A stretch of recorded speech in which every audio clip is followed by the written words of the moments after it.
Jadi hadirin semulakan Allah Subhanahu wa taala, untuk tahap daripada awal sebelum kita ini ingin mendalami daripada tauhid ataupun ingin mendalami daripada praktek tauhid itu sendiri atau amal ma'rifat itu sendiri, tentunya kita ini harus tahu dulu ilmunya.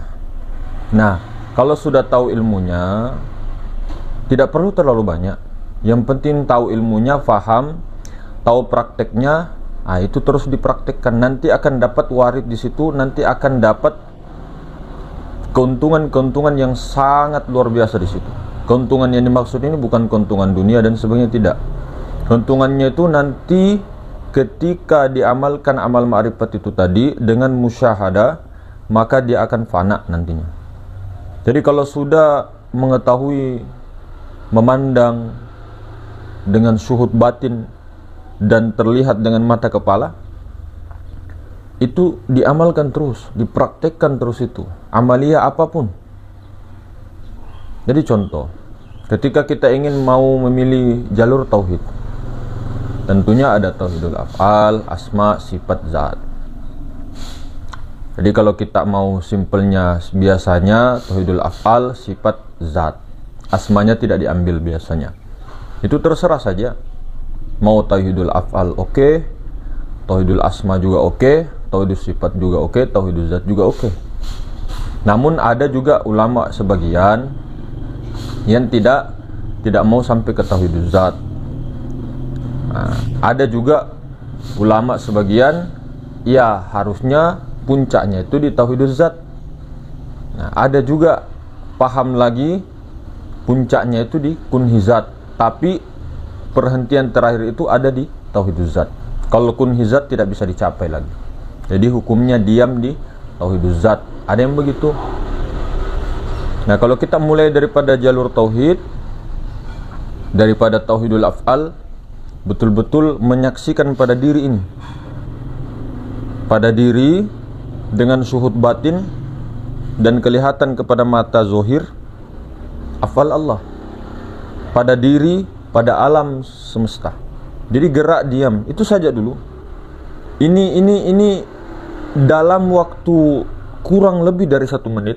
Tauhidul af'al ketika dijelaskan itu af'al Allah atau kenyataan mazhar, kenyataan af'al Allah, gerak dan diam pada alam semesta, itu berkat rahmatnya Allah, berkat barakahnya Allah Ta'ala. Kalau bahasa perumpamaan yang gampang diterima itu wujud bayangannya Allah Ta'ala. Alam semesta itu ketika dia bergerak diam, gerak diam, itu mazhar dari kenyataan af'al Allah, termasuk diri kita, termasuk orang lain, termasuk alam semesta, termasuk angin dan semuanya. Nah, ini yang mau dimesrakan. Kalau paham, teorinya paham, tapi apakah tauhidul af'al saja ini, apakah sudah betul-betul berkelangsungan? Nah, kalau fananya nanti berjalan, musyahadahkan saja dulu, musyahadahkan af'al itu, ini jalur tauhid af'al.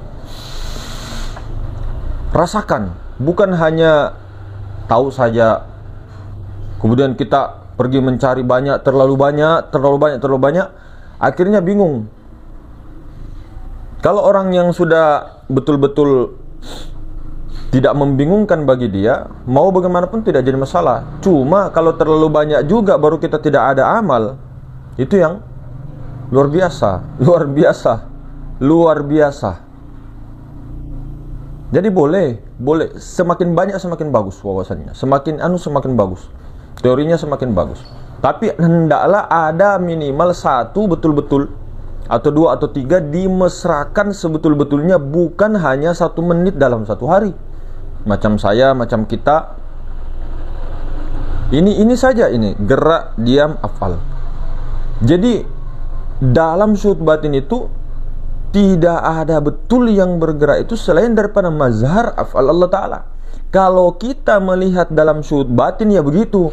Kalau dalam pandangan syar'i ya tetap ada makhluk, hawa nafsu, iblis, setan, jin dan sebagainya. Makanya sebelum masuk kepada tauhidnya seperti Syekh Ibnu Arabi. Syekh Ibnu Arabi mengatakan dalam kitab beliau Al-Futuhat Al-Makkiyah, beliau mengatakan sebelum seorang salik itu masuk pakai tauhid akidah tauhidnya Imam Asy'ariyah atau Imam Maturidi. Kalau beliau Imam Asy'ari, itu tauhid dasar. Nanti masuk lagi ke dalam Ahlul Kasfi. Itu Ahlul Kasfi ini syuhud batinnya itu tembus begitu. Dia syuhud batin, dia bukan melihat perbuatan pada makhluk. Tidak ada lagi perbuatan makhluk dalam syuhud batin loh, yang di dalam. Itu Ahlul Kasfi. Jadi apa gerak dan diam alam semesta, bayangan-bayangan itu bayangan dari af'al Allah, kenyataan af'al Allah. Mazhar pada ini gerak diam nih. Gerak diam nih. Tidak bisa bergerak ini kalau bukan betul-betul kehendak Allah. Itu af'al, gerak diam, gerak diam, gerak diam, gerak diam. Af'al takluk kepada sifat. Kita mesrakan dulu saja di af'al di af'al terus gerak diam. Kok gampang sekali Mas? Iya. Teorinya, pahamnya gampang. Oh, berarti gerak diam saja itu. Iya, af'al itu. Amalkan terus itu. Sambil juga berzikir, bisa juga ke af'al, bisa juga. Af'al goyang dia begini, af'al. Kepada dirinya, kepada orang. Jadi bukan alam, bukan makhluk yang dilihat. Syuhud batinnya tuh af'al Allah, kenyataan af'al Allah, mazhar Allah, mazhar kenyataan af'al Allah pada dirinya, pada semuanya. Semut kah dilihat, oh mazhar Allah, kenyataan af'al Allah. Inikah semuanya, anginkah, apakah? Baik itu dalam pandangan syar'i, menurut itu burukkah, baikkah, itu semua af'al Allah. Iya, memang betul. Cuma di dalam ilmu syariat, ya itulah tadi dasarnya tauhid akidah Asy'ari, tetap ada perbuatan makhluk di situ karena mengikuti hawa nafsu, itu syariat. Namun kalau kita ke dalam lagi, kita ke dalam tauhidul af'al, baik kaburukah menurut syar'i, itu semua tidak bisa kalau tidak bisa dilakukan. Kalau tidak akan bisa kalau tidak di perbuatan Allah. Tidak akan bisa. Oh, berarti Allah berbuat buruk? Tidak, Allah tidak pernah berbuat buruk. Siapa yang bilang berbuat buruk? Itu kan perasaan kita tuh. Coba lihat pelakunya yang berbuat betul-betul tembuskan itu. Nah, itu memang hukum alam sunnatullah. Kalau semuanya menurut kita secara syar'i begitu, enggak bisa. Sunnatullah itu enggak begitu. Ada juga kita berpendapat, oh kalau orang sudah itu betul-betul meleburkan Muhammad, semua orang satu dunia itu sayang sama kita. Tidak bisa begitu. Sunnatullah tidak bisa begitu. Baginda Nabi besar Muhammad SAW, Nabi kita, Sayyidul Awwalin wal Akhirin, Sayyidul Anbiya wal Mursalin, wa Habibina wa Syafi'ina Sayyidina Muhammad Rasulullah Sallallahu Alaihi Wasallam, orang yang paling mulia di muka bumi. Tidak ada manusia lebih mulia daripada beliau. Mazhar kenyataan Allah yang paling mulia. Masih dibenci Abu Jahal, Abu Thalib, Abu Lahab. Masih dibenci. Masih banyak yang tidak beriman kepada beliau. Tidak ikut kepada apa yang diperkenalkan oleh beliau. Allah mengutus beliau untuk memperkenalkan dirinya melalui mazhar kenyataan af'al ta'ala juga. Itu sunnatullah, darul imtihan ini. Ad-dunya darul imtihan, negerinya ujian. Begitu, enggak bisa harus begini, enggak bisa. Memang begitu sunnatullah. Cuma ketika kita mendapat keilmuan apa segala macam tuh, kita ke diri. Jadi jangan misal oh ini saya dapat pemahaman begini, terus kita ini merasa sudah paling benar, padahal kata dalam tempurung.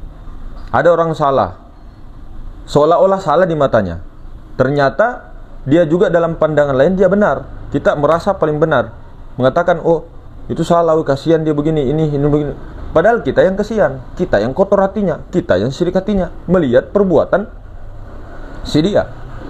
Kalau kita punya ilmu, dapat ilmu atau hujah atau hukum atau apa, itu untuk kita. Jangan ditembak karena kau nafsu kamu, iblis kamu. Mending diam untuk menjaga. Ketika seperti itu, ya kalau dia memang ada tugas tim penguji di situ, ya secara anak didik, bapak dengan anak, atau memang dia mempelajarinya, memberikan pelajaran, sepupunya kah, keponakannya, kan tidak jadi masalah. Atau pangkatmu apakah untuk menguji-nguji? Kamu siapa menguji? Kita ini siapa menguji-nguji? Jangan sampai hawa nafsu itu tipis, Pak, hawa nafsu itu. Saya mau menguji sana, ya pangkat kita itu apa? Gitu loh. Pangkat kita apa? Jadi umat saja belum tentu, apalagi mau lagi lebih tinggi di atasnya. La ilaha illallah. Kemudian perlu ditekankan juga, sampai kapanpun, sehebat-hebatnya ma'rifat siapapun, tauhidnya siapapun, tidak akan bisa menjadi nabi, tidak akan bisa menjadi rasul, tidak akan bisa menyamai nabi rasul. Secara tauhid semua makhluk itu ada memang, secara tasawuf ada stratanya, ada hierarkinya. Tidak bisa kita dikatakan bahwa saya sama dengan Rasulullah, ilaha illallah Muhammad Rasulullah, ya Allah ya Karim, saya sama dengan, jangan Rasulullah, jangan dulu Rasulullah.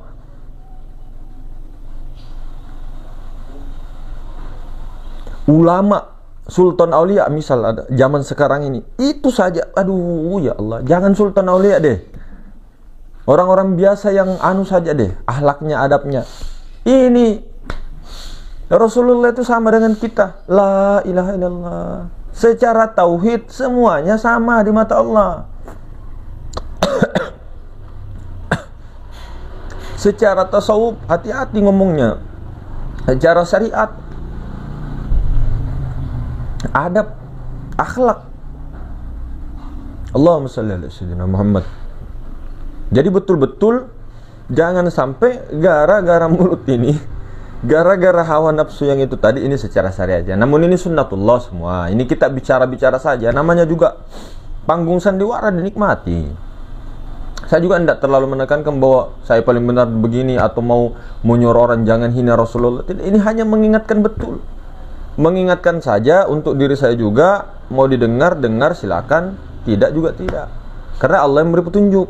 Siapa tahu dengan pembicaraan ini kan, tersentuh hati. Oh ya, saya tidak mau lagi menghina baginda Nabi, saya tidak mau lagi sosok ma'rifat, mengatakan diri saya dengan baginda Nabi itu sama, mengatakan baginda Nabi itu buta huruf, tidak bisa membaca. Nabi Muhammad SAW itu gudangnya ilmu, gudangnya ilmu, kok tidak tahu membaca? Piye to piye. Ini sengaja supaya dikatakan bahwa Nabi Muhammad SAW itu sama dengan kita. La ilaha illallah. Nabi Muhammad SAW tidak punya bayangan, itu hanya hakikat. Nah ini secara tasawuf juga perlu kita belajar, perlu juga kita ma'rifatul Rasul.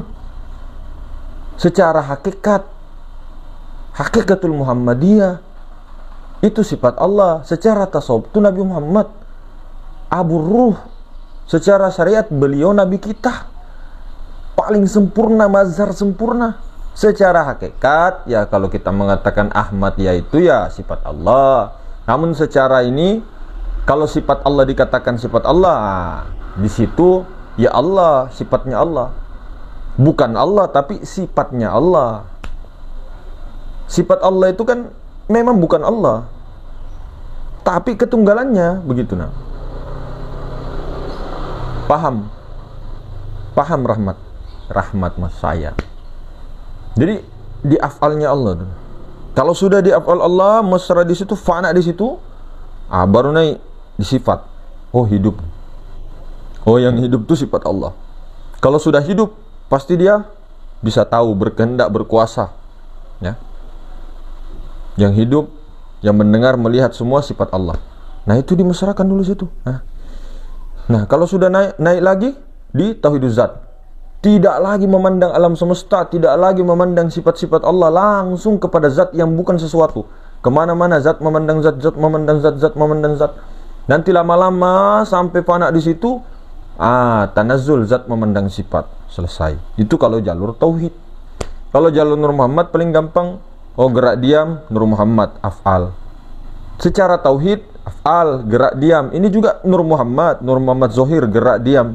Bisa juga begitu. Pandang yang zohir, kenyataan Nur Muhammad. Atau langsung mau pandang yang batinnya, Ahmad itu Nur Muhammad juga. Itu Nur Muhammad. Kalau ditanya kedudukannya Muhammad yang mana nih? Kalau di sini Muhammad itu ada 4. Muhammad awal, akhir, zahir, batin. Muhammad awal kedudukannya ada pada dalam pusar. Muhammad akhir ini ada pada nyawa, napas juga. Zahir dia nyawa, zahirnya nafas. Muhammad akhir. Muhammad batin nih, 2 jari 2 bahu kiri. Muhammad zahir, batang tubuh dari ujung rambut sampai ujung kaki. Kedudukan yang mana? Zat, sifat, asma, af'al kalau tauhidnya. Kedudukan zat di dalam pusar, sifat di nafas, asma di hati, tubuh di af'al, af'al di tubuh. Begitu. Nah, itu kalau pemahaman di sini. Kalau yang lain memang tidak sepakat, ya bisa-bisa saja, silahkan saja kan. Banyak itu metode, banyak. Kalau mau yang paling mudah sekali, ada praktis dan cepat, ngapain pilih yang ribet-ribet? Kalau mau ribet-ribet juga bagus untuk menambah lagi kan wawasan juga, menambah juga ini bagus. Apalagi yang masih muda-muda, ya mantap lah. Nah, kalau umur yang sudah 70, 60 mending langsung praktis saja. Yang praktis 1 saja atau 2 atau 3, yang itu tadi af'al, sifat zat diistiqomahkan, ini 3 saja. 3, tapi diamalkan terus menerus itu sampai mesra, sampai fana, itu jauh lebih baik. Bukan berarti kita melarang, enggak. Ini umur yang 70 untuk enggak usah lagi belajar terlalu banyak, belajar fikih kah, nahwu kah, sorof kah. Aduh, telat sudah umur 70.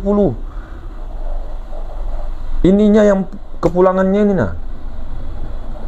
Umur 20, 30 ya masih mending lah. Belajar ke bahasa Inggris sana apakah di saat terserah. Sejarah-sejarah apakah. Ini umur 70, 60 itu fokus saja di amal ma'rifat terus tuh. Sambil berzikir, oh mau ke afal, mau ke sifat-sifat, mau ke zat, ya jangan pandang ini baru bilang zat, jangan pandang alam semesta. Aku tidak memandang selain daripada Allah. Baru yang dipandang ini yang berbentuk, bukan zat, itu tidak berbentuk. Pandang itu yang sebelum ini saja. Jangan pandang ini, jangan pandang tembok, jangan pandang hewan dan sebagainya. Kalau pandang afalnya ya pandang ini, tapi gerak diamnya ini nah. Nah, gerak, diam, gerak, diam, gerak.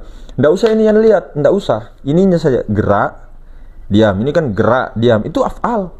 Nah, kenyataannya pada sini. Kehebatan tubuh, kenyataan af'al ini. Al-Quran, sifatkah? Al-Quran yang ditulis dalam kitab-kitab, itu af'al. Alam semesta, gerak, diam, langit, semua orang naik motor, af'al. Satu saja ini yang dimusyahadahkan terus sampai fa'ana, ya Allah ya Karim, luar biasa. Tidak ada lagi pandangannya dia kepada makhluk, syuhud batinnya itu betul-betul kepada tauhidul af'al. Lepas kesyirikan dengan i'tikad putus, begitu terus amal marifat, masya Allah luar biasa. Atau dia hanya tahu Nur Muhammad, luar biasa. Daripada kita yang terlalu banyak, misal kebanyakan ilmu kelebihan dosis nanti keracunan, tidak ada pula yang diamalkan juga 2 menit, 1 menit baru hina-hina orang karena ilmunya terlalu banyak. Itulah hijab. Jadi perlu hati-hati, koreksi aja diri. Allah subhanahu wa ta'ala itu kadang tidak suka dengan perkataan kita, mulut kita, hati kita, perasaan kita secara syariat ya. Kalau kita itu terlalu betul-betul ke orang itu sangat-sangat, ke makhluk itu sangat-sangat ini. Barangkali Allah Ta'ala menjadikan kita, amit-amit ya, menjadikan kita apa yang tidak kita sukai itu sebelum meninggal. Banyak orang begitu, banyak sekali. Ya Allah ya Karim. Jadi fokus saja, banyak-banyak istighfar secara syariat, secara hakikat. Ya mungkin begitu hadirin semua. Assalamualaikum warahmatullahi wabarakatuh.